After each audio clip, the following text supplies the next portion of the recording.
स्वागत है दोस्तों आपका अपने YouTube channel HB study point में।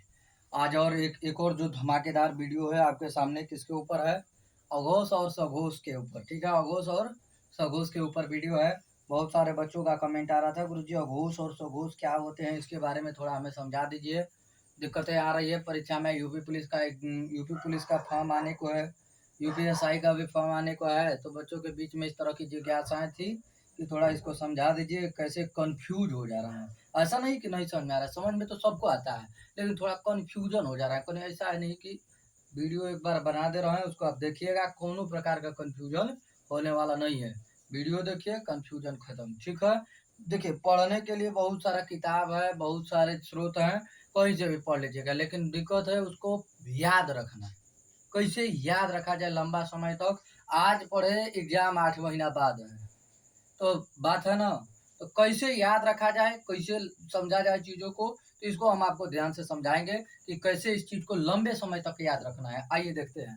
आज का जो महत्वपूर्ण टॉपिक है वो है अघोष और सघोष। हिंदी वर्णमाला का, हिंदी व्याकरण का ये चैप्टर में अघोष सघोष की बात होती है। हिंदी व्याकरण में वर्णमाला नाम का एक चैप्टर है जिसमें अघोष और सघोष की चर्चा होती है। तो आइए हम देख लेते हैं। पहला नंबर क्या लिखा है भैया? अघोष। क्या लिखा है?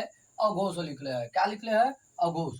तो ध्यान से मिला लेते हैं। पहले देखिए अ प्लस घोष, इसको तोड़ेंगे तो बनेगा क्या जी? अ प्लस घोष बनेगा। क्या बनेगा?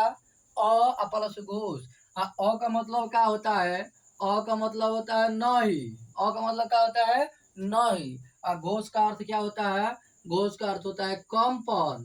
कंपन यानी जिस वर्ण को बोलने में कंपन नहीं होगा उसे हम क्या बोलेंगे? अघोष।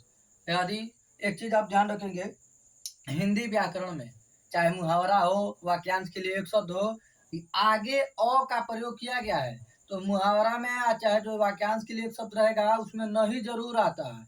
यानी अ का अर्थ क्या होता है? नहीं होता है। तो यानी जिन्हें बोलने में कंपन नहीं होगा उसे क्या कहेंगे? अघोष। क्या कहेंगे? अघोष। अब बात आती है सघोष का। स मतलब क्या होता है जी? स प्लस घोष। पहला नंबर इसको तोड़ेंगे तो स प्लस घोष। और स उपसर्ग का यहाँ प्रयोग किया गया है, यानी स मतलब होता है सहित या होता है साथ। सहित या साथ। घोष मतलब क्या होता है? कंपन। घोष मतलब कंपन, यानी कंपन के साथ। जिसे बोलने में कंपन हो उसे कहेंगे सघोष, और जिसने बोलने में कंपन नहीं हो अघोष। यानी कंपन के आधार पर वर्णों को दो भागों में बांटा गया है। कंपन के आधार पर दो वर्णों में, एगो सघोष एगो अघोष। अघोष कंपन नहीं, और सघोष कंपन होगा। आइए देखते हैं। तो ये बात आप समझ गए। अब इस बात को समझ लीजिए। पहला नंबर ये जो लिखा गया है बोर्ड पे, आपको व्हाइट बोर्ड पे दिख रहा है, क से लेकर म तक के वर्ण लिखे गए हैं। क से लेकर म तक। अब कुलीन को कुलीन में क्या है? पांच पांच वर्ण है। कितने? पांच पांच।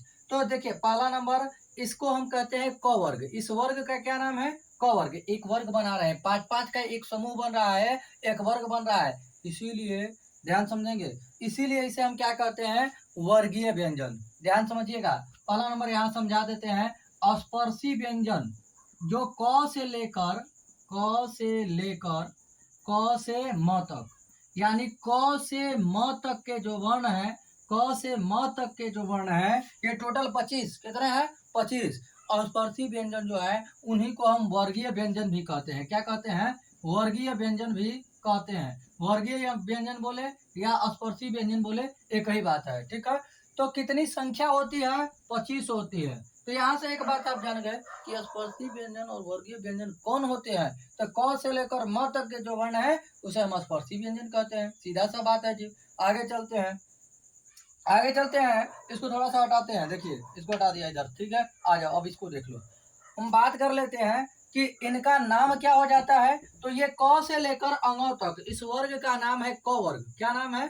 क वर्ग। इसका क्या नाम है? इसका नाम है च वर्ग। यानी प्रत्येक वर्ण का पहला जो वर्ण है, प्रत्येक वर्ग का जो पहला वर्ण है उसको उठाकर सामने लिख देते हैं, वह उसका वर्ग का नाम होता है। यानी कि क वर्ग है, च वर्ग है, ट वर्ग है। कौन वर्ग है?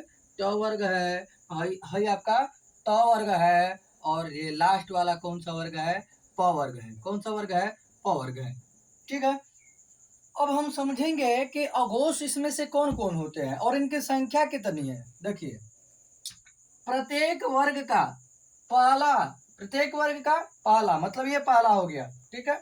ये प्रत्येक वर्ग का पहला और दूसरा वर्ण, प्रत्येक वर्ग का पहला और दूसरा वर्ण जो होता है वो क्या होता है, अघोष होता है। प्रत्येक वर्ग का पहला और दूसरा वर्ण क्या होता है, अघोष होता है। तो इसके ऊपर हमने लिख दिया अघोष। क्या लिख दिया जी, अघोष लिख दिया, और इसके ऊपर भी लिख दिया अघोष।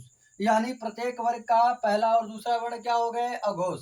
संख्या कितनी हो गई जी, 2, 2, 4, 5, 6, 7, 8, 9, 10। यानी संख्या कितनी हो गई, 10। क्या अघोष की संख्या 10 ही होती है जी, नहीं। अघोष की संख्या होती है 13। कितनी होती है, 13। अघोष की संख्या कितनी होती है, 13। अब रह गई बात कौन कौन से तीन है, कौन कौन से तीन है। तो ध्यान समझिए, 10 तो ये हो गए, तीन और कौन है। तो याद रखिएगा, ऊष्म व्यंजन। ऊष्म व्यंजन का नाम आप सुने होंगे, यहां समझा देते हैं ऊष्म व्यंजन को। देखिए, ऊष्म व्यंजन, ऊष्म व्यंजन, ऊष्म व्यंजन में 4 वर्ण आते हैं। कौन कौन से, एक आता है आपका तालव्य श, एक आता है मूर्धन्य श, एक आता है दंत स, और एक आता है ह। लेकिन इस ह को छोड़कर ये बाकी जो तीन हैं ये क्या होते हैं, अघोष होते हैं। यानी तालव्य श, मूर्धन्य स, दंत स, ये तीनों क्या होते हैं, अघोष होते हैं। ह जो रह गया ये क्या होता है, ये सघोष होता है। तो यानी कि इन तीन को हम यहाँ लिख देते हैं अघोष वाले कॉलम में, तालव्य स, मूर्धन्य स, दंत स। ठीक है, तालव्य स, मूर्धन्य स, दंत स। अब ये हो गए टोटल के टोटल 13। कितने हो गए, 13 हो गए। तो अघोष की संख्या कितनी, 13। तो नोट में हम इधर लिख देते हैं अघोष की संख्या 13। इसके ऊपर ही लिख देते हैं, यहाँ लिख दिया, यहाँ लिख दिया 13। यानी अघोष की कुल संख्या, अघोष की कुल संख्या, अघोष की कुल संख्या कितनी हो गई जी, 13। कितनी हो गई, 13। अब बात करते हैं सघोष की। सघोष में देखिए, प्रत्येक वर्ग का तीसरा, चौथा, पांचवा, यानी प्रत्येक वर्ग का तीसरा, इसको रेड कर देते हैं, इसको चेंज कर देते हैं ताकि आपको अच्छे से समझ में आए। ब्लैक वाले को हटाते हैं, ठीक। देखिए, प्रत्येक वर्ग का तीसरा, चौथा और पांचवा, ये तीसरा, चौथा और पांचवा, ये जो 15 वर्ण, कितने वर्ण हो गए, 15। ये टोटल के टोटल 15 वर्ण हो गए। कितने, तीन तीन के पेयर में है और 3 5 15। यानी ये 15 वर्ण क्या होते हैं, 15 वर्ण सघोष होते हैं। क्या 15 ही होते हैं, नहीं, 13 क्या होते हैं, अघोष। और 13 का उल्टा कर देंगे तो 31। 13 का उल्टा 31, 31 होते हैं सघोष। सघोष की संख्या 31। अब वो 31 है कहाँ, 15 तो आपको दिख गए। यानी प्रत्येक वर्ग का तीसरा, चौथा और पांचवा वर्ण क्या होता है, सघोष होता है। प्रत्येक वर्ग का तीसरा, चौथा और पांचवा वर्ण क्या होता है, सघोष होता है। 15 वर्ण मिल गए, 15 ये हो गए। उसके बाद इधर गिना देते हैं, 15 ये हो गए वर्गीय व्यंजन के। उसके बाद 11 स्वर, 11 जो स्वर हैं अ से लेकर औ तक, अ से लेकर औ तक 11 स्वर, 11 स्वर होते हैं अ से लेकर औ तक। और सभी स्वर क्या होते हैं, सघोष होते हैं। कैसे याद रखेंगे जी, स से स्वर और स से सघोष, स से स्वर, स से सघोष।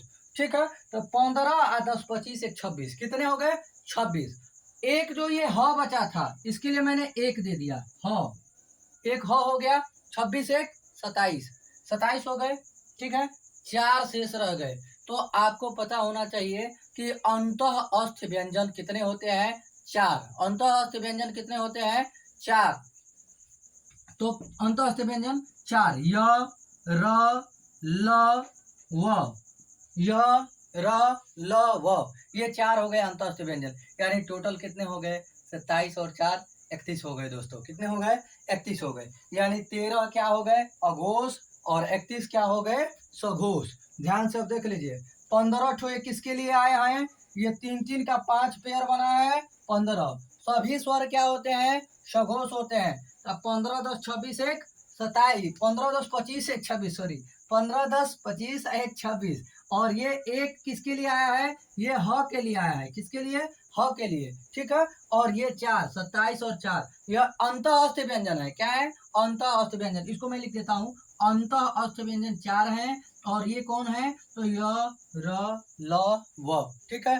तो अब देखिए ध्यान समझिए, और अघोष सघोष में आपको डाउट हो तो बस इतना ध्यान में रखना है कि प्रत्येक वर्ग का पहला और दूसरा वर्ण और तीनों स, प्रत्येक वर्ग का पहला और दूसरा वर्ण और तीनों स इका है, अघोष है। बाकी जितना बचा सब सघोष। कहानी खत्म, कहानी खत्म कि नहीं खत्म। अरे क्या जरूरत है तिरंगी मारने का। देखो प्रत्येक वर्ग का पहला दूसरा क्या है, अघोष है, अघोष है। तो 2 और 5 10 और तीनों 100, 10 3 13 और 13 गो सघोष, सॉरी 13 गो अघोष, जौन बचा सब सघोष। कहानी खत्म, ठीक है। तो इसी को याद रखना है, सभी स्वर क्या होते हैं, सघोष होते हैं, स से स्वर, स से सघोष। तो इस चीज को आप ध्यान से समझेंगे, एक बार आप वीडियो को देखेंगे समझेंगे। तो आइए इस प्रकार से यहाँ तक मैं आपको समझाने का प्रयास किया, अघोष सघोष। उम्मीद करता हूँ कि आपको बहुत अच्छा लगेगा ये टॉपिक। धन्यवाद।